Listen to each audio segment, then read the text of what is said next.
Again, we're going to be going over a hip capsule stretch. So basically what that's going to look like is you get in a tabletop position, kick one leg back, lean back, and then toward that same leg and grind around.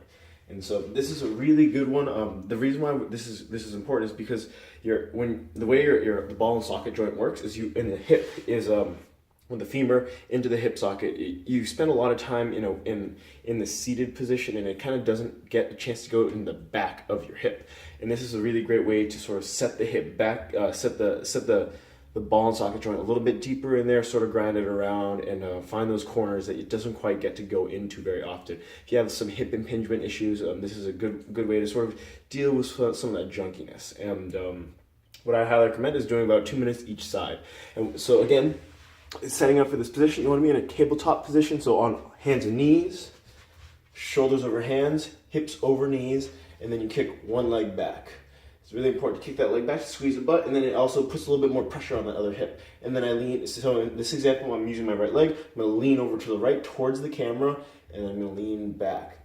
The biggest sensation we want to be looking for is that it's going to feel like your femur, your thigh, is trying to shoot out your butt cheek, out the back, and so you can work around, floss around a little bit, turn a little bit more towards it. Maybe you lift one hip just to get a little pressure off, and you just grind around.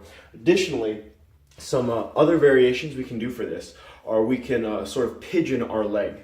So we're in the tabletop position, so I'm still using my right leg. I'll take that leg over. So I'm sort of in a pigeon-like position here.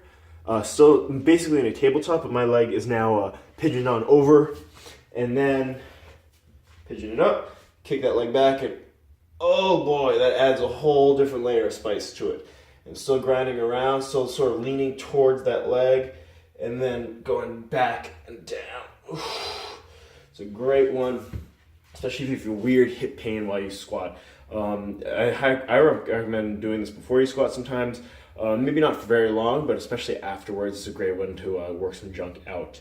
So 2 minutes each side, making sure you're breathing, don't hold the breath, and work on good positioning. So I'm hitting the left side now, leaning away, leaning towards that leg and back. So from the front, that what it looks like.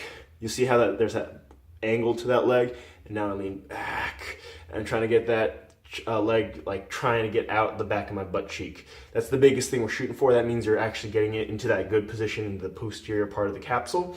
And then you just work forward and back, oscillate, sort of like a paper clip. You want to snap it. That's what Kelly Starrett says. That's like his big examples. So you want to work that thing like a paper clip. It doesn't break on the first time, but if you keep working it, keep bending that paper clip, it's going to snap.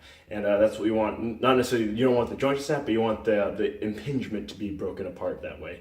So 2 minutes each side, set a timer, or maybe just do a minute and just get a little bit of work done. Enjoy.